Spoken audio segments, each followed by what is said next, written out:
நிர்வாகிகளே, பொறுப்பாளர்களே, நம்மளுடைய பகுதிக்கு இன்றைக்கு வருகை தந்ததில் மற்றற்ற மகிழ்ச்சி. நீங்கள்லாம் நல்ல ஒரு ஆதரவையும் நல்ல ஒரு அன்பையும் கொடுத்திருக்கிறீர்கள். சகோதர சகோதரிகளே, இந்த பகுதியில் பைபாஸ் ரோட்லேருந்து ஊர் வரை தார் ரோடு மற்றும் தெருவிளக்கு வேண்டும் என்று சொல்லியிருக்கிறீர்கள். அதற்கான வசதி செய்யப்பட தள்ளப்படும்.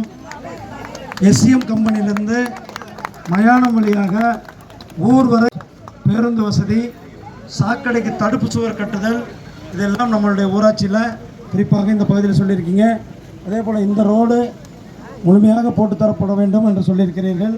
இதுதான் இந்த ரோடு, பைபாஸ் ரோடு, ஊர் வரை தார் ரோடு மற்றும் தெருவிளக்கு. தார் ரோடோடு போட்டு தெருவிளக்கையும் போட்டு தரணும் என்பது நிச்சயமாக.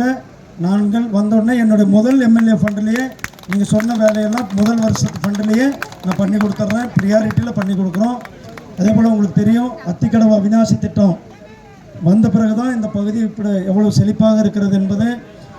இன்னும் சில குளங்கள் குட்டைகள்லாம் தண்ணீர் நிரப்பப்படாமல் இருக்கிறது.